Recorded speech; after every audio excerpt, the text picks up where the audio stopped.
Dimanche marque un bien triste anniversaire, celui des 15 ans des attaques du 11 septembre qui ont fait presque 3000 victimes à New York. L'endroit appelé Ground Zero, qui abrite notamment la Bourse de New York, la Réserve fédérale et de nombreuses autres institutions financières, a été reconstruit pour la somme de 10 milliards de dollars. La reconstruction a été financée par les contribuables et des investisseurs privés.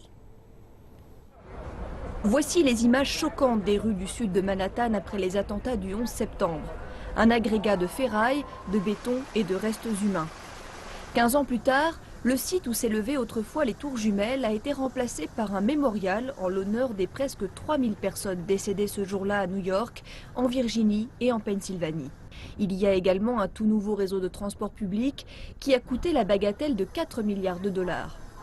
L'endroit se nomme Oculus et est l'œuvre de l'architecte Santiago Calatrava. On y trouve aussi de nouveaux centres commerciaux, des hôtels et des restaurants chics. C'est un quartier qui vit 24 heures sur 24 et 7 jours sur 7.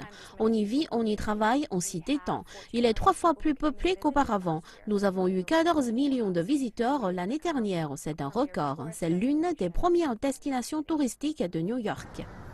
La main-d'œuvre a également changé. Selon les données fournies par l'État de New York, 56% des employés du secteur privé travaillaient dans l'industrie de la finance en 2001 dans le sud de Manhattan. Ce chiffre n'est que de 34% aujourd'hui. Davantage de personnes travaillent dans les domaines de la technologie, des médias et de la publicité. De grandes maisons d'édition comme Condé Nast et Time Inc. ont emménagé dans ce quartier dont les loyers restent abordables.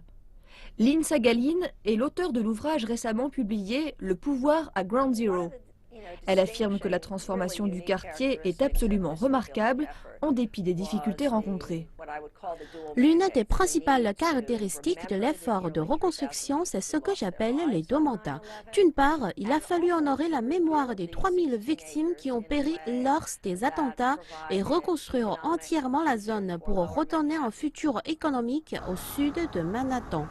Malgré les nombreuses tensions et les obstacles, le professeur Sagalin dit que le quartier est plus grand et plus beau. Le sud de Manhattan revient de loin après la destruction de la zone il y a 15 ans.